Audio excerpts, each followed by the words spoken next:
Shalom warga kerajaan Allah, senang sekali bisa jumpa kembali dalam Voice of Victory kali ini, di mana kita akan membahas mengenai practicing humility, terambil dalam 1 Petrus 5 ayat yang kelima. Saya bacakan terlebih dahulu. Demikian jugalah kamu, hai orang-orang muda, tunduklah kepada orang-orang yang tua. Nah, ayat ini kayaknya buat anak-anak zaman now perlu lebih lagi nih. Tapi ini firman Tuhan dan kita semua mau belajar untuk melakukannya. Hai anak-anak muda, lakukanlah firman ini. Dikatakan, hai anak muda, tunduklah kepada orang-orang yang tua. Dan kamu semua rendahkanlah dirimu seorang terhadap yang lain.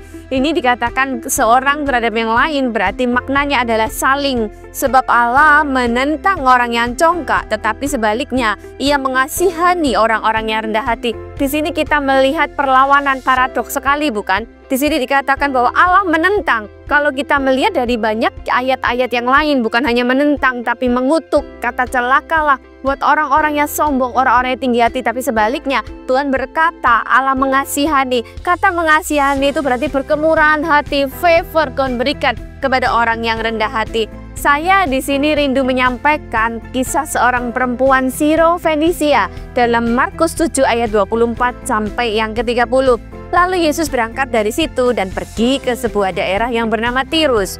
Ia masuk ke sebuah rumah dan seharusnya ia tidak mau bahwa ada orang yang mengetahuinya, tetapi kedatangannya tidak dapat dirahasiakan.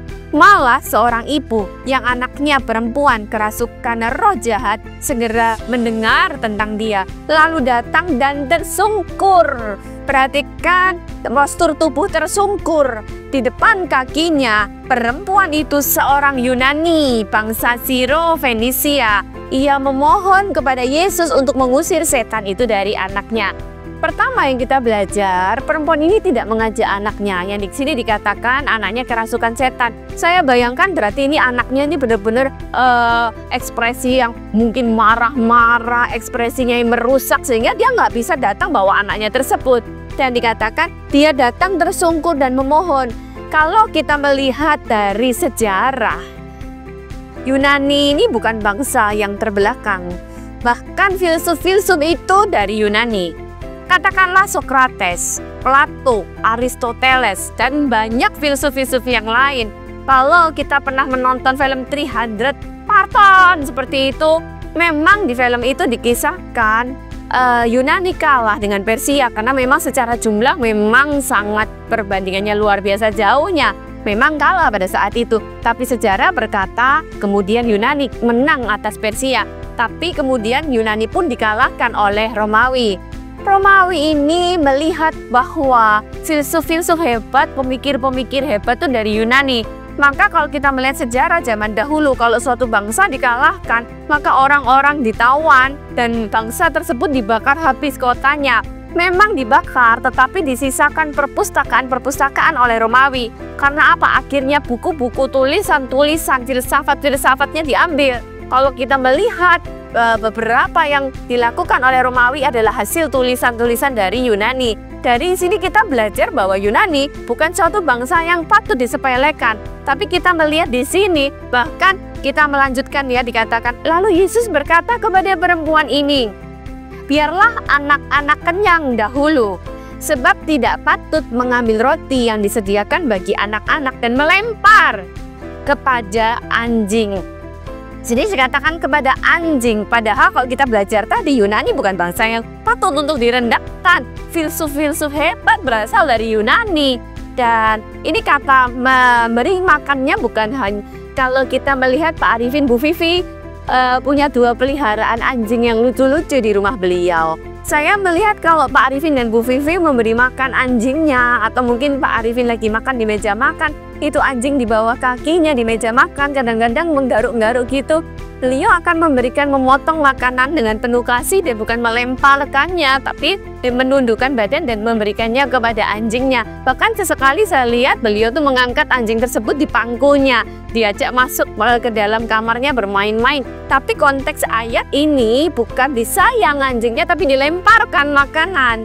Nah, kemudian dikatakan, perempuan ini menjawab, benar Tuhan, tetapi anjing yang di bawah meja juga makan rempah-rempah yang dijatuhkan oleh anak-anak. Saya berani berkata, oke Tuhan, aku memang bukan siapa-siapa.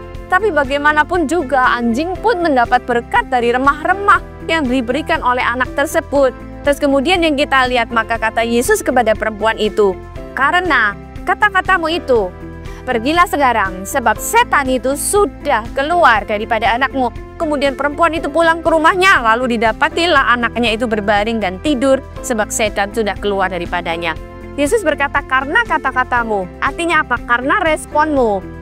Jadi responnya dia, seharusnya kita belajar Yesus di sini tidak sedang menghina perempuan ini, tapi dia menguji respon, mau membawa kita supaya datang pada Tuhan tuh dengan rendah hati, dengan suatu sikap yang aku nggak bisa tanpa Engkau Tuhan.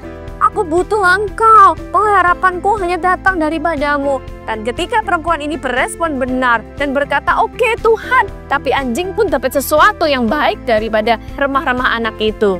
Dan dia mengalami mujizat. Yang kita belajar dari perempuan ini adalah respon kita untuk rendah hati. Tuhan tidak pernah dengan maksud khusus, maksud sengaja untuk merendahkan.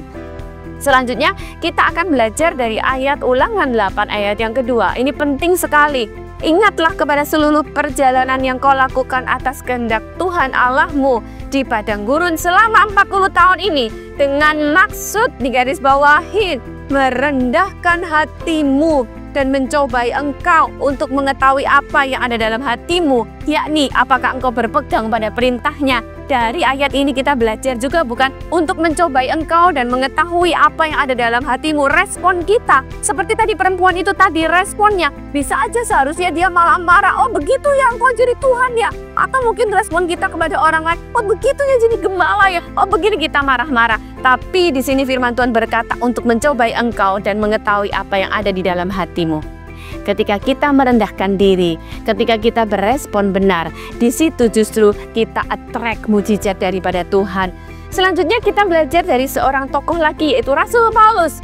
Dan supaya aku jangan meninggikan diri karena pernyataan-pernyataan yang luar biasa itu, maka aku diberi suatu duri di dalam dagingku, yaitu seorang utusan iblis untuk menggocok aku supaya aku tidak meninggikan diri. Kita tahu semua kisah tentang Rasul Paulus di mana dia berdoa kepada Tuhan karena ada duri dalam dagingnya. Tapi di sini dikatakan, "Cukuplah kasih karuniamu."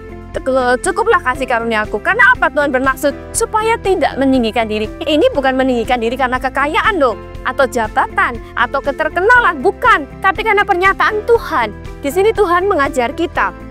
Justru ketika kita banyak pengetahuan, bahkan pengenalan akan banyak hal-hal yang rohani, jaga hati supaya jangan tinggi hati. Firman Tuhan berkata kepada Rasul Paulus supaya jangan tinggi hati. Maka suami saya suka bercanda kadang-kadang, "Ya sekarang STH ya, apakah sekolah tinggi hati?" Atau bahkan naik lagi dari STH menjadi MTH, makin tinggi hati. Naik lagi jadi TTH, apakah duilah tinggi hati? Tapi di sini kita belajar justru semakin tinggi harus semakin rendah hati. Kemudian kita belajar lagi bahayanya ketika seseorang itu menjadi sombong. Tinggi hati mendahului kehancuran. Sebaliknya, kerendahan hati mendahului kehormatan. Modal untuk seseorang hancur adalah tinggi hati. Sebaliknya, modal untuk menerima kehormatan adalah justru kerendahan hati. Kadang-kadang kita berpikir, "Oh kalau aku merendahkan hati nanti orang tidak menghargai aku." Ingat, peninggian itu datang dari Tuhan. Mazmur berkata, bukan dari timur, bukan dari barat datangnya peninggian.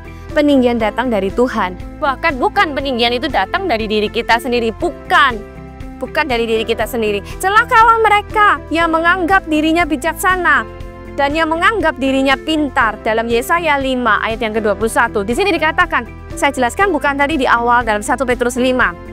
Bahwa di ayat-ayat lain Tuhan bahkan mengatakan terkutuklah, celakalah. Di sini dikatakan celakalah orang yang menganggap dirinya bijaksana, yang menganggap dirinya pintar. Bahkan Tuhan tidak suka kita menganggap diri kita tuh pintar sendiri, paling bijaksana. Kalau orang menganggap dirinya pintar, dia menganggap tak perlu tanya orang lain, tak perlu pertolongan orang lain, tak perlu tanya Tuhan karena apa yang dia putuskan selalu benar. Firman Tuhan berkata, celakalah orang yang seperti ini karena tidak mengandalkan Tuhan. Dan saya mau tutup dengan pride brings destruction. Justru kesombongan menimbulkan kehancuran. Siapa contohnya? Yaitu Raja Saul. Firman Tuhan berkata, lalu bangkitlah amarah Saul dengan sangat dan perkataan itu menyebalkan hatinya. Perkataan yang mana sih? Ya, firman Tuhan berkata, Saul mengalahkan beribu-ribu musuh, tapi Daud berlaksa-laksa. Kenapa menyebalkan hatinya? Karena orang yang sombong, orang yang tinggi hati itu, dia tidak mau pujian lebih tinggi kepada orang lain. Orang yang sombong, orang yang tinggi hati, pujian tertinggi hanya diberikan buat dia. Dan apa yang terjadi? Dia merusak. Kalau kita dengar selama ini cerita, kita baca firman Tuhan, Saul itu mau membunuh Daud. Dia melemparkan tombaknya 2 kali kepada Daud. Tapi justru karena kedengkiannya itu tadi, kesombongannya menutupi gengsinya semua yang luar biasa. Dalam 1 Samuel 20 ayat yang ke-33 dikatakan, lalu Saul melemparkan tombaknya kepada Jonathan untuk membunuhnya. Bahkan kalau kita dengar cerita semuanya dikatakan bahwa Saul ini juga membunuh kota para imam. Karena apa? Sudah luar biasa kesombongannya, iri hatinya itu. Saya tutup dalam ganjaran kerendahan hati. Orang yang rendah hati akan makan dan kenyang. Dalam Mazmur 22 ayat yang ke-26. Justru ketika kita rendah hati, kita menikmati kehidupan. Karena dikatakan makan dan kenyang, kita menikmati. Dikatakan ia membimbing orang-orang yang rendah hati menurut hukum. Dan ia mengajarkan jalannya kepada orang-orang yang rendah hati. Kalau orang sombong, dia berpikir aku tidak perlu diajar lagi. Aku sudah yang paling hebat, paling pintar, paling bijaksana. Dan Amsal 22 ayat 4 firman Tuhan berkata, ganjaran kerendahan hati dan takut akan Tuhan adalah kekayaan. Jadi sekali lagi, rendah hati itu secara manusia kita akan berpikir, oh kalau rendah hati maka orang akan menghina, orang akan meremehkan. Tapi firman Tuhan menjamin justru akan mendapat kehormatan, kekayaan, bahkan kehidupan. Dan teladan yang tidak bisa dipungkiri kerendahan hati ialah Yesus Kristus. Ketika dia tidak menganggap kesetaraan dengan Allah itu sebagai milik yang harus dipertahankan. Seringkali aku bangga dengan apa yang kita miliki, bangga dengan pencapaian kita. Awas, jangan sampai itu semua akhirnya menjadi modal supaya kita bangga, tinggi hati. Dan akhirnya ujung-ujungnya menjadi modal kehancuran kita. Mari apa yang kita capai, apa yang sudah kita lakukan, bukan menjadi modal kesombongan kita, sehingga menjadi kehancuran kita. Tapi biarlah semuanya untuk kemuliaan nama Tuhan dan biarlah kehormatan justru datang daripada Tuhan. Tuhan Yesus memberkati. Mari kita berdoa. Kami bersyukur Tuhan untuk firman-Mu. Kami belajar supaya kami tetap rendah hati. Bahkan ketika mungkin orang lain berespon tidak benar kepada kita, mereka menghina. Tapi kami mau belajar seperti wanita perempuan Sirofenisia, di mana dia tetap berespon benar dan rendah hati. Dan justru mujizat datang. Kami bersyukur, terima kasih Tuhan, karena kami meneladani dari Engkau kerendahan hati untuk tidak mempertahankan milik kami. Dalam nama Yesus kami berdoa. Amin. Tuhan Yesus memberkati.